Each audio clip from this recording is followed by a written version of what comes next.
ದಿವಸ ನಮ್ಗೆ ಅರ್ಥನೇ ಆಗ್ತಾ ಇರಲಿಲ್ಲ, ಯಾಕಪ್ಪ ಕಫನ್ ಚೋರ್ ಅಂತಾರ, ಕಫನ್ ಹೆಣದ ಮ್ಯಾಗಿಂದ ಯಾರು ಅರ್ಬಿ ಕದೀತಾರೇನೋ ಹಿಂಗ ಅನಿಸ್ತಾ ಇತ್ತು. ಬಹುಶಃ ಕಫನ್ ಚೋರ್ ಅನ್ನುವಂತ ವರ್ಡ್, ಅದು ವಿಶೇಷವಾಗಿ ಉರ್ದುವಿನಲ್ಲಿರುವಂತ ವರ್ಡ್, ಇದು ರಹೀಂ ಖಾನ್ರಿಗಾಗಿ ಹುಟ್ಟಿದಂತ ವರ್ಡ್ ಇದೆ ಅಂತ ನಮ್ಗೆ ಇವತ್ತು ಅನಿಸ್ತಾ ಇದೆ. ಕಫನ್ ಅನ್ನು ಕೂಡ ಕದಿಬಹುದು ಅನ್ನುವಂಥದ್ದನ್ನು ಇವತ್ತ ರಹೀಂ ಖಾನ್ ಅವರು ಪ್ರೂವ್ ಮಾಡಿದ್ದಾರೆ.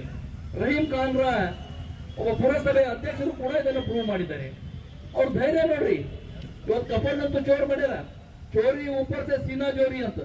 ನಮ್ಮ ಅಧ್ಯಕ್ಷರು ಚೋರಿ ಮಾಡಿದ್ದೀರಿ ಅಂತ ಹೇಳಿದ್ರೆ ಅದಕ್ಕೆ ಏನ್ ಹೇಳಿದ್ರು, ಇಲ್ಲ ನಾವು ಚೋರಿ ಮಾಡಿಲ್ಲ, ಹೋಗಿ ಬೇರೆ ಕಡೆ ಕದ್ದು ಮುಂದೆ ಸಿಕ್ಕಿದ್ದೇವೆ ಅಂತ ಹೇಳಿ ಅವರೇ ಹೇಳ್ತಾರೆ, ನಾವು ಕದ್ದು ಮುಂದೆ ಸಿಕ್ಕಿದ್ದೇವೆ ಅಂತ ಹೇಳಿ.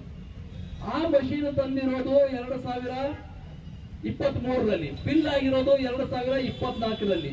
ಥರ್ಡ್ ಪಾರ್ಟಿ ಇನ್ಸ್ಪೆಕ್ಷನ್ ಆಗಿದೆ, ಅವ ಬಂದು ಅಲ್ಲೇ ಇನ್ಸ್ಪೆಕ್ಷನ್ ಮಾಡಿದ್ದಾನೆ. ಥರ್ಡ್ ಪಾರ್ಟಿ ಇನ್ಸ್ಪೆಕ್ಷನ್ ಮಾಡುವಂತ ಪುಣ್ಯಾತ್ಮ.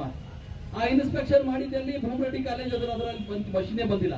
ಅವ್ರು ಹೇಳ್ತಾರೆ ಅಲ್ಲಿ ಜಾಗ ಸರಿ ಇದ್ದಿಲ್ಲ, ಅದಕ್ಕಿಂತ ತಂದು ಅಲ್ಲೇ ಇಕ್ಕಿದೆ ಅಂತ ಹೇಳಿ. ನಿಮಗ್ ಕೇಳ್ತಾ ಇರೋರು ಯಾರೋ ಸಾರ್ವಜನಿಕರು ಕೇಳ್ತಾ ಇಲ್ಲ, ನಿಮಗ್ ಕೇಳ್ತಾ ಇರೋರು ನಿಮ್ಮ ಪುರಸಭೆ, ನಿಮ್ಮ ನಗರಸಭೆ ಸದಸ್ಯರು, ನಿಮ್ಮ ಸಹೋದ್ಯೋಗಿಗಳು.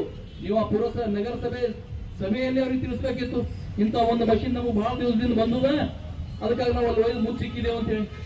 ಅವ್ರು ಯಾಕೆ ಕೇಳ್ತಾ ಇದ್ರು, ಅದನ್ನ ಕೇಳ್ತಾ ಇರ್ಲಿಲ್ಲ.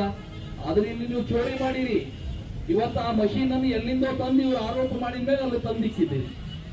ಹೋಗ್ಲಿ, ನಾವು ಮಷೀನ್ ಎಷ್ಟು ಕೆತ್ತಾರ ಅವರು 49 ಲಕ್ಷ ರೂಪಾಯಿ ಬಿಲ್ ಎತ್ತಾರ ಮಷೀನ್ ಕಡೆಯಿಂದ.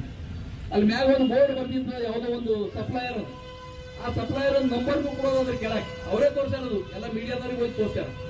ಆ ನಂಬರ್ ಫೋನ್ ಮಾಡಿ ಕೇಳಿದೆ ನಾವು, ಏನದು ಏಜೆನ್ಸಿ ಸ್ಟೇಷನ್ ಅವರೇ, MD ಎಂಟರ್ಪ್ರೈಸಸ್ ಅಂತ ಹೇಳಿ.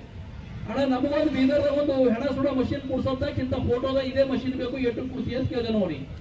ಸಾಬ್ 19 लाख में आके ಬಿಟ್ಟಾಕೆ ದೇತು ಒಂದು ನಾವು ಕೂಡಿಸ್ಕೊಡೋದಿಲ್ಲ, ನಾನೇ ಬಂದು ಕೂಡಿಸ್ಕೊಡ್ತಾ ಅಂದ್ರೆ 19 लाखದಾಗ. ಇವ್ರು ಎತ್ತಿದ ಎಟ್ಟಕ 49 ಲಕ್ಷ. ಅದು ಹೋಗಿ ಮತ್ತೊಂದು ಮಾಡ್ಯಾರ, 4 ಕರೋड़ ರೂಪಾಯಿ ಇಲ್ಲೇ ಹಾಕಿದೀವಿ ಅಂತ ಅವರೇ ಹೇಳ್ಯಾರ. ಟೆಂಡರ್ನು ಆಗ್ಯದ, ವರ್ಕ್ ಆರ್ಡರ್ನು ಆಗ್ಯದ, ಕೆಲಸ ಚಾಲು ಆಯ್ತು ಅಂದಾರ. ಇಲ್ಲಾಂದ್ರೆ ಆರ್ಡರ್ ಕಾಪಿನೂ ಅದ, ವರ್ಕ್ ಆರ್ಡರ್. ಅದ್ರ ಮೇಲೆ ಮಷೀನ್ ಕೇಟಿ ಕೇಳಿದ್ರೆ 74 ಲಕ್ಷ ರೂಪಾಯಿ, 71 ಲಕ್ಷ ರೂಪಾಯಿ. ಪೈಲೆ ಕಿಕ್ಕಿದ್ದು 49, ಈಗ 71 ಆಯ್ತು. ಅವಾಗ ಕೊಡ್ತಾ ಇಲ್ಲ 19 लाखದಾಗ. ಮತ್ತೆ ಆಲ್ರೆಡಿ ನಿಮ್ಮಲ್ಲಿ ಒಂದು ಮಷೀನ್ ಅಂತ ಹೇಳಿ ಹೋಗಿ ಎಲ್ಲರಿಗೆ ತೋರಿಸ್ಲತ್ತೀರಿ, ಇನ್ನೊಂದು ಮಷೀನ್ ನೀವು ಸಾರ್ವಜನಿಕರ ಹಣ ಯಾಕೆ ಪೋಲ್ ಮಾಡ್ತಾ ಇದ್ದೀರಿ? ಅದ್ರ ಬಗ್ಗೆ ಕಂಪೌಂಡ್ ಕಟ್ಟೋದಿತ್ತು, ಇನ್ನು ಬೇರೆ ಯಾವುದೋ ಒಂದು ಇನ್ಫ್ರಾಸ್ಟ್ರಕ್ಚರ್ ಮಾಡಬೇಕಿತ್ತು. 2 ಮಷೀನ್ ಕೂಡ್ಸೋದು ಹೆಣಾರ ಇದ್ದಿದ್ದು ಒಂದು ಮಷೀನ್, ಈಗ ಆಲ್ರೆಡಿ ಕೂಡ್ಸಿದ್ದು ಚಾಲು ಇಲ್ಲ, ಅದು ಕೂಡ ನೀವೇ ಒಪ್ಕೊಂಡಿರೋ, ಅದು ರಿಪೇರಿ ಮಾಡಿಸ್ತೇವೆ ಅಂತ ಹೇಳಿ. ಇದಿಷ್ಟೇ ಮಾಡಿಲ್ಲ, ಮೀಡಿಯಾದಾಗ ಒಬ್ಬ ಪುಣ್ಯಾತ್ಮ ಮುನ್ಸಿಪಾಲಿಟಿ ಕೌನ್ಸಿಲರ್ ಮಾತಾಡೋದು ನೋಡಿ ನಾನು. ಅವ್ನು ಹೇಳ್ತಾ ಇದ್ದು, शशि होसड़ी जी बोले एयरपोर्ट से चिदरी की तरफ डिवाइडर रोड हो गए, उसके ऊपर हम ऐसा पोल डाले, लेकिन शशि होसड़ी को ये मालूम नहीं, हम कामगारी चेंज करके उसको एयरपोर्ट से इधर बोमगंडेश्वर चौक के तरफ करे आके पोल गिरले होता. ಇದೇನು ಮುನ್ಸಿಪಾಲಿಟಿ ಅಂದ್ರೆ ಅವ್ರ ಅಪ್ಪನ ಕಿರಾಣಿ ದುಕಾನ್ ತಿಳ್ಕೊಂಡಿದ್ದಂಗೆ ಕಾಣಿಸ್ತೇವೆ. ನಾವು ತೊಗರಿ ಬೇಳಿ ತಗೊಂಡು ತೊಗರಿ ಬೇಳಿ ಬೇಕಾಗಿಲ್ಲ, ಚಣಗಿ ಬೇಳಿ ಕೊಡ್ರಿ ಅಂತ ಕೇಳಿದ್ರೆ ಕಿರಾಣಿ ದುಕಾನ ಕೊಡ್ತಾನೆ. ಚೇಂಜ್ ಆಫ್ ವರ್ಕ್ ಮಾಡಬೇಕಾದ್ರೆ ಅದಕ್ಕೆ DC ಅಪ್ರೂವಲ್ ಕೊಡಬೇಕು. ಅದಕ್ಕೊಂದು ಸಿಸ್ಟಮ್ ಇದೆ. ನೀವು ಮುನ್ಸಿಪಾಲಿಟಿ ಮೆಂಬರ್ ಆಗಿ ಇನ್ನೇ ಚೇಂಜ್ ಆಫ್ ವರ್ಕ್ ಮಾಡ್ಕೊಳ್ಳಿಕ್ಕಾಗಲ್ಲ. ಬಿಲ್ ಎದ್ರ ಮೇಲೆ ಎತ್ತೀರಿ, ಬಿಲ್ ಎತ್ತೀರಿ, ಏರ್ಪೋರ್ಟ್ ನಿಂದ ಕಂಠಾಣ ಗಡಿ ಹೋಗೋ ರೋಡಿನ ಡಿವೈಡರ್ ಮಾಡಿ ಲೈಟ್ ಹಾಕಿದೇವೆ ಅಂತೀರಿ. ಅದ್ರ ಮೇಲೆ ಬಿಲ್ ಎತ್ತಿ ನಾವು ಕೆಲಸ ಈ ಕಡೆ ಮಾಡಿದೇವೆ, ಬಂದು ಫೋನ್ ಎಣಿಸ್ಕೊ ಅಂತಂದ್ರೆ ನಾಳೆ ಇಲ್ಲ ಮಾಡಿಲ್ಲ ಬೆಂಗಳೂರದಾಗ ಮಾಡಿದೇವೆ ಕೆಲಸ ಅಂತ ಹೇಳ್ರಿ. ಇದೇನು ಪದ್ಧತಿನ? ನೀವು ಭ್ರಷ್ಟಾಚಾರ ಮಾಡ್ಲತ್ತೀರಿ, ಚೋರಿಯಾರ ಮಾಡ್ಲತ್ತೀರಿ, ಮ್ಯಾಗಿನ ಸೀನಾ ಜೋರಿ ಮಾಡ್ಲತ್ತೀರಿ. ಶಶಿಧರ್ ಹೊಸಳ್ಳಿ ಅವ್ರು ಹೇಳಿದ್ರು 2 ಲಕ್ಷ ರೂಪಾಯಿ ಒಂದು ಪೋಲ್ ಅಂತ ಹೇಳಿ. 2 ಲಕ್ಷ ಪೋಲ್ ಇದು ಕೂಡ್ಸೋದ್ರಿಂದ ಭ್ರಷ್ಟಾಚಾರ. ಇದು ಕೂಡಿಸಿದ ಇನ್ನೊಂದು ಕಬ್ಬಿಣ ಕಂಬ ಆಯ್ತು ಮೊದಲಿಂದು, ಅದು ಹೋಯ್ತು ಎಲ್ಲ ಮಾಡ್ಯಾರ ಗೊತ್ತಿಲ್ಲ ಯಾರಿಗೆ ಬಿ. ನಿಮ್ಮಲ್ಲಿ ಎಲ್ಲರೂ ಸ್ಟಾಕ್ದಾಗ ಅವೇನ್ರಿ ಪುರಸಭೆ ನಗರಸಭೆ ಸದಸ್ಯರೇ? ಕಂಬಗಳು ಹಳಿ ತೆಗೆದು ಪ್ರೊಫೆಷನ್ ಹಣ ಅವನ ಎಲ್ಲ ಹೋಗಿ ಮಾರಕ್ಯಾರ ಹೋಗಿ, ಅದು ಮಾರಕ್ಕೆ ರೊಕ್ಕ ಈ ಕಡೆ ಹೋಯ್ತು. ಹಿಂಗ ಪ್ರತಿಯೊಂದರ ಭ್ರಷ್ಟಾಚಾರ. ಪೌರ ಕಾರ್ಮಿಕರಿಗೆ ಕುಡ್ಲಕ್ಕ ದುಡ್ಡಿಲ್ಲ. ಆ ಕಾರ್ಮಿಕರು ಪಾಪ ನಮ್ಮದೆಲ್ಲ ಸೇವೆ ಮಾಡುವ ನಮ್ಮ ದೇಶದ ಪ್ರಧಾನಮಂತ್ರಿ ಅವರು ಕಾಲ್ ತೊಳೆದಿದ್ರು. ಇವತ್ತು ಅವರು ರಸ್ತೆಗೆ ಬರುವಂತ ಪರಿಸ್ಥಿತಿ ಈ ಒಂದು ಪುರಸಭೆ, ಈ ಒಂದು ನಗರಸಭೆ ಇವತ್ತು ಮಾಡಿದ್ದಿದೆ. ಏನು ಇದು ಭ್ರಷ್ಟಾಚಾರ ಇಲ್ಲೇ ನಡೆದೇನು?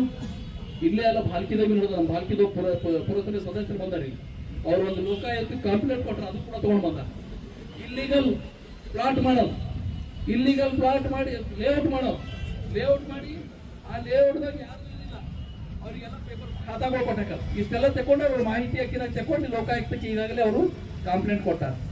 ಅಲ್ಲಿನ ಪುರಸಭೆ ಅಧಿಕಾರಿಗಂತೂ ಯಾವುದು ಭಯಗಳಿಲ್ಲ. ಆ ಅಧಿಕಾರಿ ಅದೇ ಜಿಲ್ಲೆಯಲ್ಲಿ ಯಾವ ಅಧಿಕಾರಿಗಳು ಏನು ಭಯ ಇಲ್ಲ, ಏನ್ ಮಾಡಿದ್ರು ನಡೆದೋಗ್ತದೆ ಅನ್ನುವಂತ ಒಂದು ಜಿಲ್ಲಾಡಳಿತ ಆಗಿದೆ ಇವತ್ತು. ಭಾಲ್ಕಿಯಲ್ಲಿ ಇದೇ ತರ ಲೈಟ್ ಹಾಕ್ಯಾರ, 1.5 ಕೋಟಿ ರೂಪಾಯಿ ಕೊಟ್ಟು ಲೈಟ್ ಹಾಕ್ಯಾರ. ಆ ಲೈಟ್ ಹಾಕೋ ಬರೀ ಕಂಡೀಷನ್ ಇದೆ, 3 ವರ್ಷದವರೆಗೆ ಅವನೇ ಮೇಂಟೆನೆನ್ಸ್ ಮಾಡ್ಬೇಕು, ಯಾವುದೇ ಲೈಟ್ ಹೋದ್ರು ಕೂಡ.